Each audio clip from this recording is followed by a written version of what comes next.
All right, welcome everyone. We're Semblance of Sanity. I'm Caleb. I'm Jacob. And we're here for Ping Pong the Animation, episode 7. Oh, this is such a good show. So good. Like, that's one of my favorite episodes in recent anime. Like, it is really awesome, yeah. It's so good. So guys, now that we have all the characters having, I would say, hit bottom in a lot of ways. Some of them are starting to bounce back. Mm-hmm. Yep. Specifically in Peco. Different ways. Yeah. Mm-hmm. So it's going to be really interesting to see how, in a lot of ways, it seems like, specifically with Peco here, they're setting him up for a big, arc. It's going to be so cool to see. Yeah, And I'm really hoping that, characters who are alone, by their own choices or by circumstances or just Sugimoto. Sugimoto. Yeah. And in a lot of ways, Kazuma. Yeah. Although I think he's quite happy, or whatever the equivalent electrical impulse through his brain would be for that dude. Yeah. Yeah. So, guys, we're past the halfway point, heading into the end of this incredibly short but incredibly well done show. So without further ado, let's get into it. Ooh, that's cool. Wow, that's cool. That's really cool. Commercial time. Yeah. Wow, dang. Wow.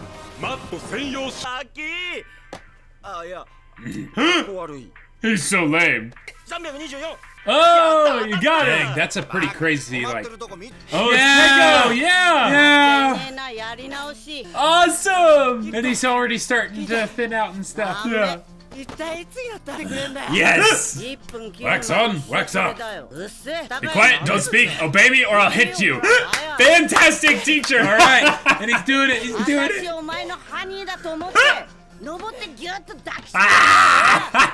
Obaba! Now, is he vomiting? I just imagined embracing you. I love you. Don't say that.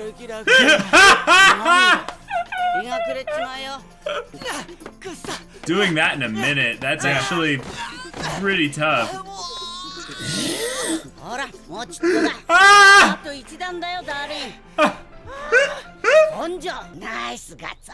Nice guts, I love you. Wow.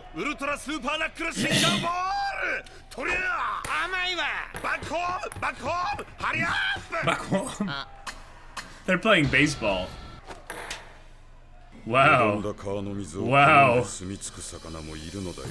Dang. Whoa. It's official. Oh, right. And Koizumi is not trying to stop them. Yeah. Like, he probably knows they came. Yeah, the fact that they did that specifically right before the opening, when it could have otherwise been sort of just a forgettable throwaway like bit that, would have passed underneath their radar. Like, I love that guy. Yeah, there's just so much energy to this opening. I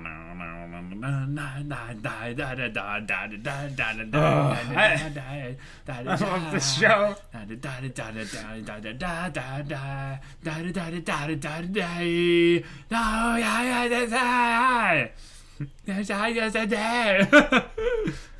See, the problem is we can't sing this song perfectly. Yeah, like even keeping up with the pace of it, it's so manic. So we can't help the full lengthers sync up, you know? Right? And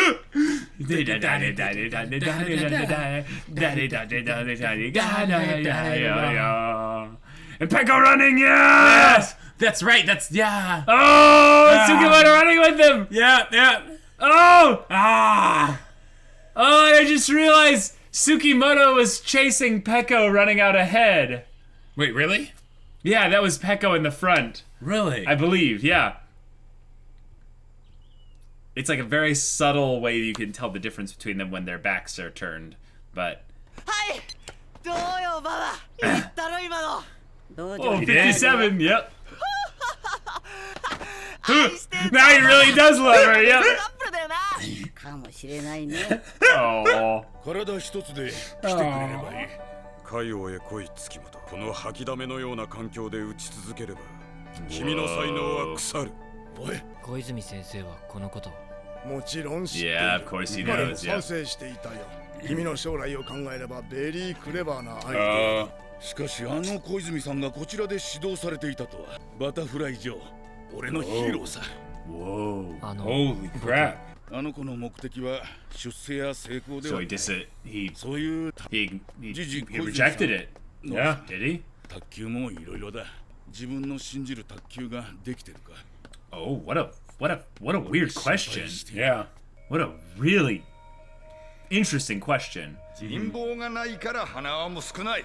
龍一、5期注文しろ。旦那が下手な商売してるから変な病気になる。お前にとってのヒーローって誰になる？ Okay. ヒーローなど。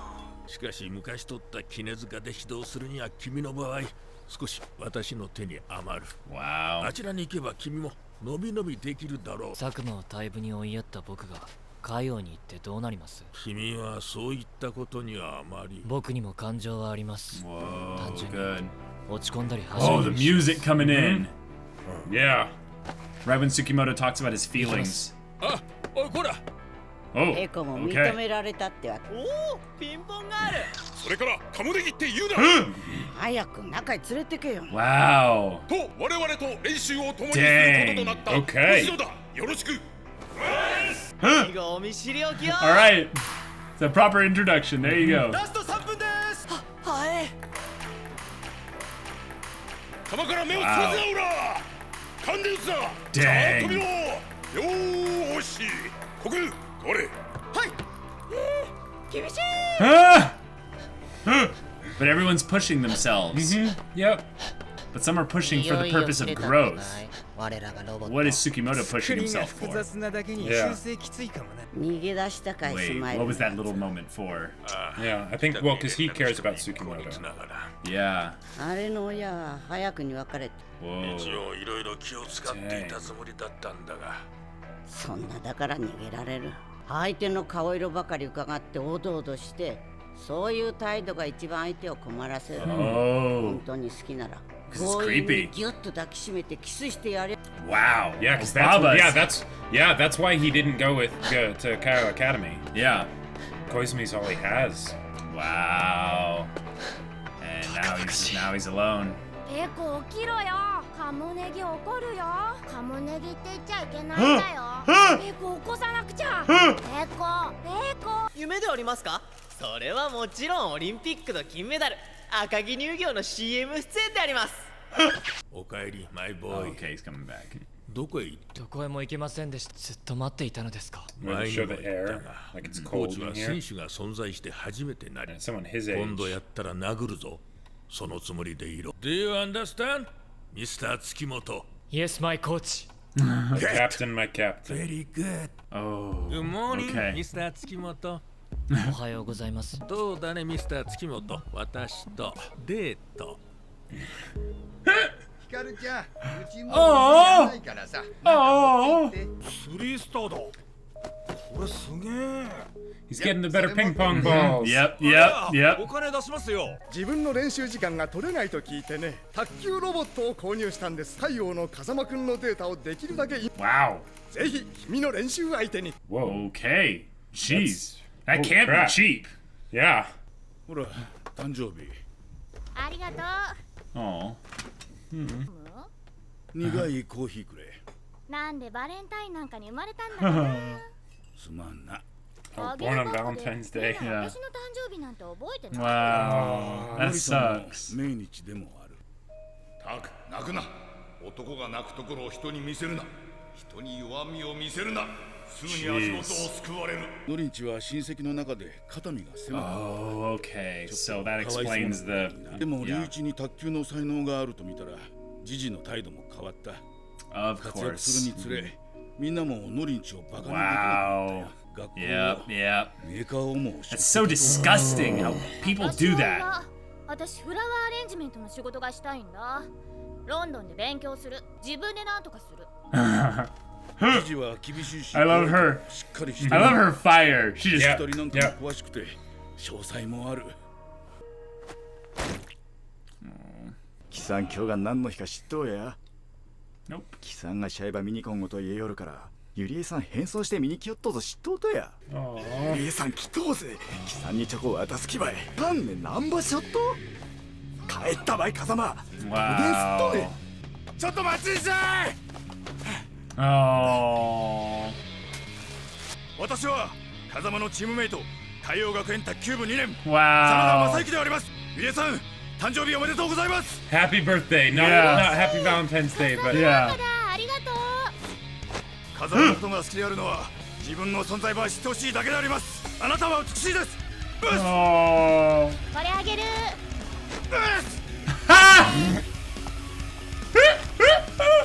愚たばい風間。土下すんね。土下するね。卓球バカが。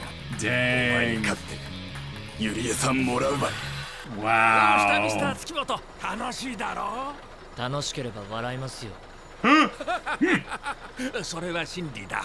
先生はそんなに楽しいのですか。出てよかったかなミスター月本。すみません。バタフライ上に話を聞いてもいいですか。Good, yeah. Now that I've got you here alone, and all the butterfly imagery that's been throughout the show, you know? Yeah. Yep. Oh, dang. Okay. So he didn't have a preference. Yeah. Like he didn't have a weak angle. 申請とかなんとか世界選手権の代表も当然だと誰も選考会で負けた。物心ついた時から同じ台で打った相手だ。Gotcha. So a rival. なかなかの強者では。右膝靭帯損傷、全治6ヶ月と診断されたよ。棄権されなかった。That sound effect they used. そうした。膝を壊したのは私の方じゃないんだ。Wow. 奴は周囲の説得も聞かず試合にの旧友の傷に首を突き立てるような球を。選手生命を奪う危険なコースにさ。君なら打てたか。結局フォアに打球を集中させ私は自滅した。それ以降大きなヒノキ舞台に立つこと。逆に怪我をして出場した相手はそれが美談となり出世。現海洋理事長ポセイドン代表取締役風間龍が。 Holy crap! Wow! Holy crap! 月本、これだけは言っておきた。君に見せてあげたいんだ。才能ある者だけが行けるその場所をね。分かってます。あら、あらま、あのドライブ打ってる子が私のしかもリメンダホじゃねえかよ。 And using the reverse side, yes. 小さい頃、裏ソフトでドライブ打ってたじゃん。Gotcha. 裏面は進歩しねえバック技術への苦肉の策だったが、これもハマった。Wow. 子供のスポンジみたいな吸収力でみるみる。 Awesome. Cool. しかし大規模工事だね。景色が全く変わっちまんじゃねえのかい。あそこで打ってんのはペコの兄弟だ。 Oh, wow. みんな同じ顔してる。母親も挨拶に来たけど同じ顔してんだ。ペコを泊まり込んでっから誰か差し入れ持ってくんだ。 Dang, Peco! ここで打ってんのは Is that the real Peco? Enter the hero. The music. 重いね、右膝の。なんだか妙な違和感があるってつけてるけど、本人が Oh, no way. No, is he gonna have the same problem? No, no, no, no, no, no, no. No, no, no, no, no, no. No. Oh, no. This is gonna tear my heart out, isn't it? No. 監督の言うこと聞いて心配すんな。愛してっからよ。本当かよ。だったらいい Oh, けど。 crap. This... 忘れてると思ってました。備品はじいさんが管理してっから俺は相手してください。Wow. Yeah. そういうのはじいさんに頼めよ。本当ですよ。全然違う。そうか？はるかにいいです。少し回転かけますね。はいよ。Wow. Oh my gosh. Oh, please be. Oh, that was painful to watch. Yeah, just yeah, knowing that that's how frustrated she is. But holy her crap, birthday. that's yeah, on her birthday too. Like, wow. Okay. Oh, all right. Okay. We've sung this show's praises, but we haven't sung them enough. And holy crap, this episode tackled so many things that I'm not even capable of fully discussing all of them. Well, what scares me is that it's like, I thought I knew the kind of show this was going into it, but now they're like, you can't do stuff like this. I think we just got to be prepared now, like, Jacob. Get the water, like the big thing here, obviously, is that people change. What they're bringing up with Peco and the idea that he is changing so quickly, it's showcasing that talent is not necessarily someone's ability to just have a thing, but their ability to change and become, who they're meant to be. And in some ways, their ability to enter the hero, their ability to, be the hero, That kind of sponge-like absorption. Yeah. And obviously there's talent that's independent of that. But with all these other characters that are either unwilling to change or are wishing for change, maybe they won't get it ever because, they don't have it. Wow. I'm not ready for this. I am not ready for this. I am so glad we're watching this show. Guys, this is something that's really special here because if we hadn't started this channel, I can't tell you how many years it probably would have taken for us to watch this show. Yeah.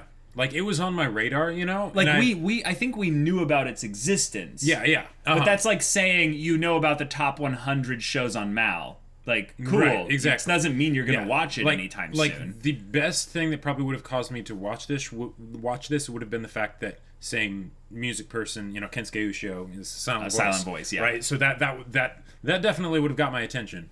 And you probably would have then watched it and then got me onto it within about, 3 months of you watching it. Oh, boy! Like, oh my gosh. It's a fantastic show. There's so many things going on here. So good. That I think I gotta praise something that I don't think I've praised in the discussions yet specifically. They do these quick cut scenes to great effect by utilizing the manga panel kind of, chopped images format to great effect to showcase the connection between the images that are on each panel, so to speak, each panel. Each kind of cut of the screen. Yeah. But then they'll do this again where they'll have those scenes juxtaposed between other scenes that add a visual storytelling connection to it. And especially with what they did with, what's her name? Yuri? Oh, the girl. Yeah. It's her birthday. There's all this other stuff going on. They have all the other characters that have things relatively connected to what they're doing to what she's doing thematically, and then having the episode end with the flowers. There's something really powerful in this show happening with what they're wanting to communicate with regards to connection and change. Those two things. Yep. Do you have any words, or are you still processing at this point? I feel like this. So I'm processing hard. I'm like, wow. With Shakespeare. Oh my gosh, okay. So with Shakespeare, one of the things that was, like, people that have read Shakespeare will notice and, be able to say and stuff like that, especially if they've studied him. I haven't. I've read some of it, but is that it's incredible how his extreme level of proficiency with language to be able to communicate things quickly and efficiently without butchering what it is that he's trying to communicate. Okay. Right? To have the maximum possible amount of information with the least possible amount of words, right? Especially considering that he's writing plays. That's so there's a performance involved. Right, exactly. There's a whole nother aspect to things that just here, the way that they'll be able to communicate so much in so little time with just those alternated little scenes, like, it's not even enough to really call it a scene, right? It like, in other stories, those kinds of things are relegated to showing scenery and stuff just to make it be atmospheric. But here, in addition to making adding atmosphere to everything that's happening, it's also giving concrete character depth and characterization and development and stuff. It's just so good, right? Like, the fact that this is an 11 episode show I'm kind of really happy that it is because I doubt that the level of quality would be able to be maintained over a long period of time, and that they have especially with this episode, I'm noticing that they have a set narrative that they were setting out to tell. Right. Mm-hmm. And now we're starting to actually see what that is. And the whole thing with Peco's knee and stuff. Don't you dare. You can't do that to us after it's going everything that happen. We saw with Peco as a character. Because here's the thing. Yeah. In a more classical example, in Fate Zero, there's the whole caster example of, that true despair is going from hope to despair, right? And that's how you can maximize it, right? But really, that applies to any kind of emotion, right? Going from the opposite emotion to an extreme example, the paragon of that emotion causes for the most emotional turmoil because you're getting jerked around all over the place, right?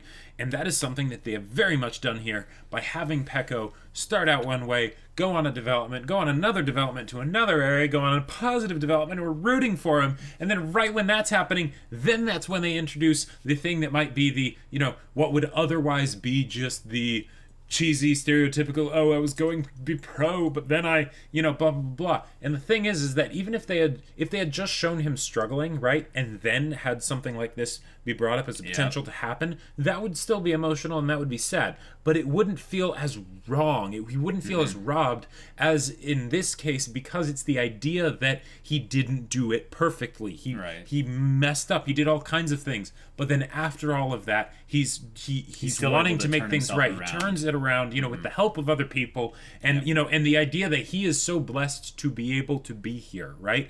It's not that this was all because of his work. There were so many other people that made it even possible. Sakuma and Obaba MVP. Obaba, like freaking Obaba. MVP. She was amazing this episode. And the idea that all this is happening and it might be potentially taken away. Just because of something that he had no control over, really, right? That's cruel. That's cruel, right? And then it goes said that earlier that this show is about dreams dying. Yeah, yep. And this and we had no idea how right they were. And the thing is, one of the things you want to do with plot twists is you want to make it so that people are like, whoa, oh, that totally makes sense. It totally fits, right? And this fits perfectly within the themes of the story, of the idea of crushing other people's dreams and things like that. Now, the whole deal with the butterfly, Butterfly Joe, yeah, and that Kazuma's old man is essentially the person that had that happen for them, right? Yep. It is a concrete thing where it's like, okay, history is going to repeat itself in a very literal fashion. Very literal. Right? But it also ties in so much with the themes of everything that's come before, of the whole idea of Tsukishima letting people win versus, just absolutely beating them and stuff like that. And oh my gosh. And we didn't know that this was going, it didn't seem to be the kind of way that they were setting things up from the beginning, which is fantastic because it makes it feel earned, it makes it feel natural, right? Even though it's like, oh no, this is all according to Keikaku here. Yeah.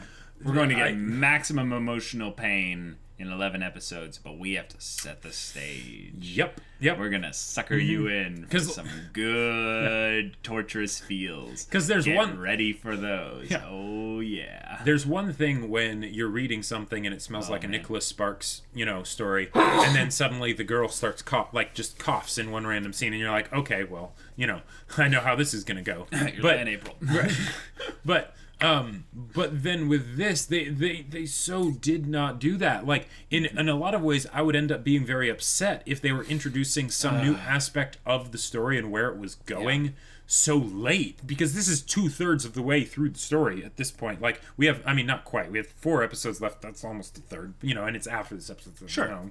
But the fact that they do this and the fact that they do this immediately after the previous episode, which was so good and so wholesome and heartrending at the same time, and that all of this stuff revolving around Peco, like that Peco is getting such good focus here, and we are rising up to the mountaintop cheering for him, right? Yeah. We are at the summit, and then they say, hey, what's that shadowy place?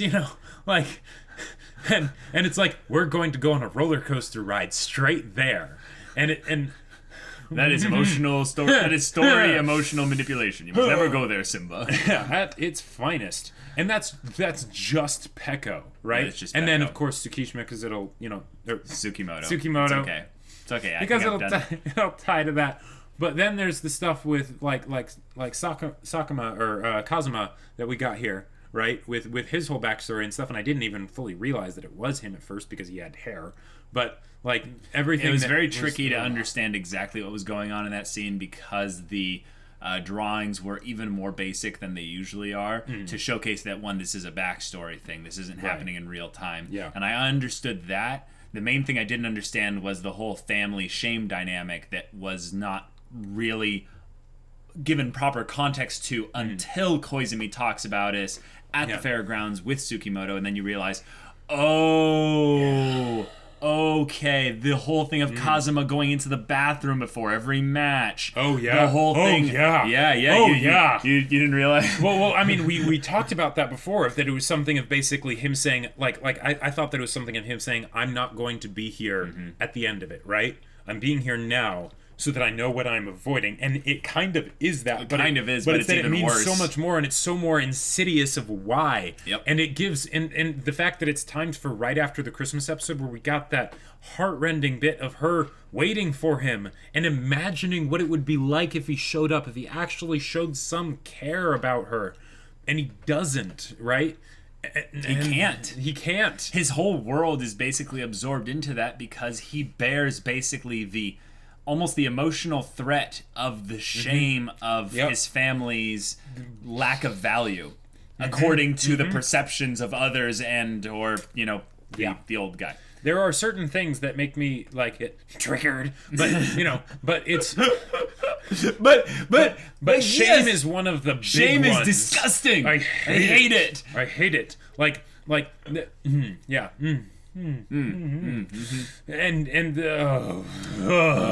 this is a good show. Yeah, there's something about characterization that's I think that a lot of people think requires speaking, and this is something that I think Ping Pong and the animation surprisingly understands. And given that the one thing I heard going into the show are people like, it has a weird art style. The funny thing is that you look at any other medium where visual storytelling is being touted as one of its great things there, I would put Ping Pong up there with some of the greats because the ability that they have to communicate, like you said, so much in so short a time, but also with a worse art style. They're basically saying all you visual storytellers there where you have less substance and more just visuals, come at me, bro. No, this is the whole point, I think.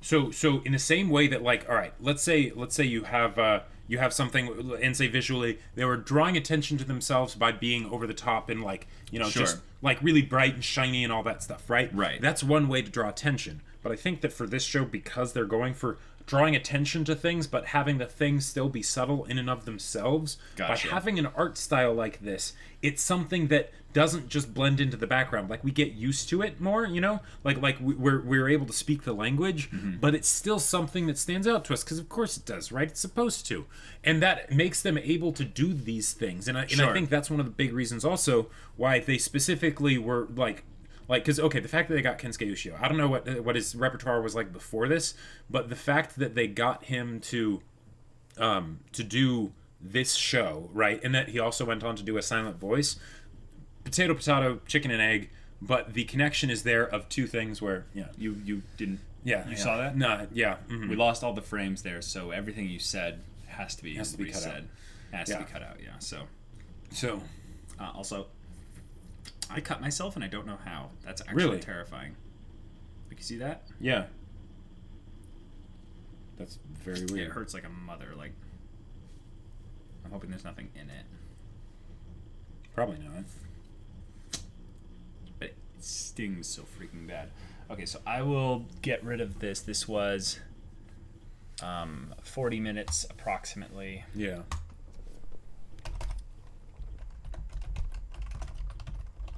I don't know why the frames dropped. Yeah, that was weird. This is episode 7.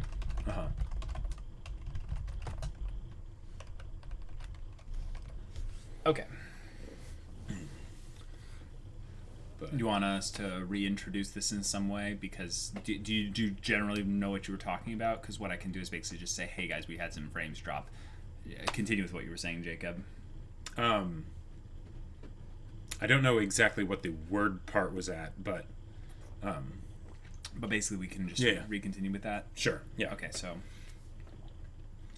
Okay, it looks like we had some frames drop there, but continue with what you were saying, Jacob. So with the art style, it's different because it draws, like, they use it as a way to draw attention, I feel, right? Because they're doing subtle things with the visual storytelling and all that. I feel like with something like that, that's what makes the soundtrack really important, because the sound design and the way they do things, like even just with the part where the Tsukimoto, the knee, but also Tsukimoto when suddenly he starts like talking about his feelings and stuff, or he starts, the music starts playing. Music starts picking up, right? And it's a nudes track we've never heard before. And things like that help bring the show to life, so that they can do those visual storytelling elements, but then they also throw in the audio track, so that it's another layer that is basically something that is not dependent on the characters doing something to communicate to the audience, right? Yeah. And I feel like that's the fact that he went on to do a Silent Voices soundtrack. I feel like that is not at all an accident, like, gotcha, because the ways that the two are used in conjunction with each other is really important. And I feel like this is something that, like, is kind of an eye-opener for me, because I've been like, the whole idea of communication that does, like, especially between and about characters, that does not actually involve dialogue. I love that, because I'm a big fan of dialogue, so things that can be done better than dialogue would be able to do it, right? Yeah. It just fascinates me, right? And the fact that that music is such a big component of that, like, I feel like this episode taught me something. And it's just like, okay, awesome, this is going to be great. And that's just one little thing from this episode. One tiny little thing that doesn't even get into all the rest of it. Like the bit with what's her name, when she was just doing donuts, you know, and then she comes back and, like, yeah. And the fact that the flowers were there, I get the feeling it's something where she was not the one who put them there. So she brought them back, right? And you know, her dad, you know, I'm assuming that person was her dad at the beginning. He, you know, he's noticed how she's been doing, right? You know, he noticed her comments. Yep. And so he's like, "Oh, flowers. Yeah, I'm definitely putting these, you know, in a vase, and I'm leaving them by her door." Yeah. And yeah. It's really painful, because this story is basically saying there's a lot of things that we all desire, and in a lot of ways, in order to have them, something needs to change. Something about you needs to change. Something about your environment needs to change. Something about the people in your life need to change. Something about your beliefs need to change. Something about your attitude, your whatever needs to change. And it takes effort to change. Yeah. In some ways, some people are more inclined to be able to change. Like Peco, he's gone through the most change of any character in the story so far. Oh, yeah. He's gone through some insane changes. And you could say that that's because he's a bit of a neurotic, you know, unstable individual. Yeah. And it's easier for him to just bounce all over the place. But I think that the reason why this story not only exists, but also why it decides to be more of a character study than a plot-driven kind of narrative, is that every character is in a situation where they're not really being themselves. Like, they're not really in alignment with who they are. Right. So every character is basically kind of in that unsettled place of just being like, I don't like where I am. I don't like who I am right now exactly. Even Kazuma, the one that is winning everything, is on top of the world, literally in the commercials, and is ignoring his girlfriend and all that stuff. We are being shown him, I think, intentionally as a cold, just heartless person, when I'm sure with the way they're setting up all this emotional payoff coming up, there's going to be an episode for him as well, where we're going to get inside his head a little bit, and it's going to be so painful. Because we know now why he is the way he is. Yep. Oh, yeah. We know now in a lot of ways why, not only him, but Koizumi and Obaba are the way they are. We're Yep. getting into some of the characters that are like they're not our kids, you know. They're not our boys, right. you know. One of the things that absolutely broke my heart from this episode is when Kazuma said, "I have no hero." Mm-hmm. Yep. Because think about this for a second. That could just be talking about in the sense of what they were talking about. If I don't have a ping pong hero, I don't have, whatever. Right. He's like, I'm the greatest. I don't have anyone. Right, exactly. Like yeah. Yes. No. He said, I don't have a hero. There are so many things that can mean. Yep. Right? That could mean he doesn't have a hero among his family. That could mean, and how far back does that go? Did he never have a hero? Is the whole concept of a hero just foreign to him? Is the reason he's so quiet is because he's like, I guess, that he didn't have a hero to look up to, so that's why he became the robot, right? Because that's all there is, right? Because there is no hero, right?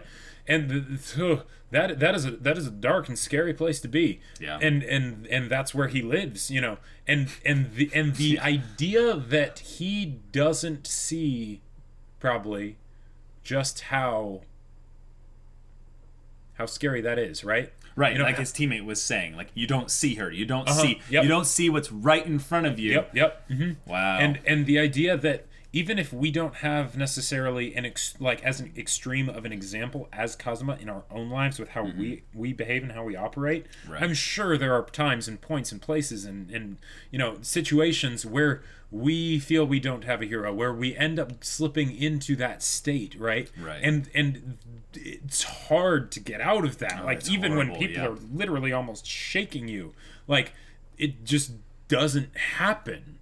And so seeing something like this in this show is just, it's fantastic because with all the different characters that they have, I feel like each one is a wake-up call of a different sort for a different area of life, right? Because across the course of our existence, right, that's like, we call good characters that sort of stick to their guns, but that's not actually what makes a good character. That's like a good caricature. Right, exactly. It can make an enjoyable character. It can make for something where, okay, yeah, I feel like I know this person, but that does not make them a person necessarily. Right. Because people do all kinds of crazy things. We're all kinds of neurotic. If you were to take an actual person and put them into, just straight put them into a story. They don't make sense. They wouldn't make sense. Most people would say this is bad writing, right?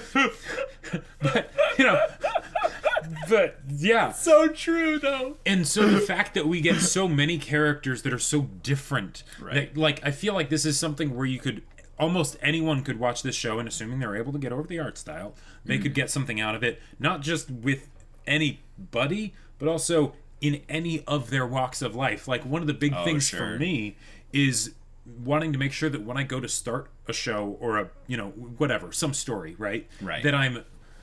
That I have not expectations properly set, but that I'm in the right mood for it, right? You're primed to receive what it can offer you. Exactly, right. Yes. I'm not because there's an idea that basically stories are about making a promise to your audience and then fulfilling it. Yes. You don't want to go into a story where you're saying you better be making this particular promise to me and fulfilling that particular promise, right? Yes. Because stories do different things, right? So you take the promise that they give you and then say, okay, cool, let's see where you take that, right? Right. And this one has so it's so varied with how it does things. I feel like I could watch this in almost any mood. Maybe not like a comedy romp mood, but yeah. I think that we're touching upon so many great things about not only just this episode but what the show brings. But I have to tell you guys, what they've done in just the last 3 episodes alone have made this show go from being a good quality show to being a full-blown masterpiece nearly. And we haven't even capitulated any of the arcs yet. We haven't episodes left. The amount that they can do in 4 episodes is how things have been going. Holy crap! I understand now why this show has gotten the notoriety that it has. I also understand the frustration with a lot of people who are trying to recommend this to people, and it's why won't you just listen to me? Because I think about all the usual trappings of a story built around a protagonist, or in this case, a dual set of protagonists, or an ensemble cast, if you will. One of the things that's very, I would say, very resonant with audiences is the idea of searching for identity. An identity search, if you will, an identity exploration. And I think that this show covers a good percentage of the spectrum with regards to that type of story. And it has a whole, in some ways, an ensemble cast of characters all kind of doing that to different levels of magnitude. Exactly, yeah. So when we get moments like this in the story, where they're basically firing on all cylinders and touching upon every character lightly enough that we don't get overwhelmed and think that's all about them, or too heavily that... oh, wait, did I say... No. Yeah. And heavily enough is what I meant to say. And heavily enough that we understand the characterization that they're adding in every scene. Yeah. But this is something that's really important to bring up, is that in an identity search storyline, in one that they're also doing with multiple characters, it's very easy to keep... I would say it's very easy to keep all the characters on a straight line. And basically say, all right, I declared them all at the beginning. Right. And we're going to just have them go towards a goal. And I think that this is a way of simplifying also what the whole Kaio Academy trying to grab Tsukimoto thing is about. They're looking at this in the simple sports anime thing. Like they're like, okay, cool. We have a talented boy. We're going to get this talented boy and put him on our team, and we're going to get some points. And when we get more points, we're going to get more wins, and we're going to get more money. We win. Everything is good. Yeah. All right. Awesome. But that kind of goal-oriented straight line, we're going this way and stuff like that, doesn't allow for exploration. It doesn't allow for humanity. It doesn't allow for Tsukimoto to question things.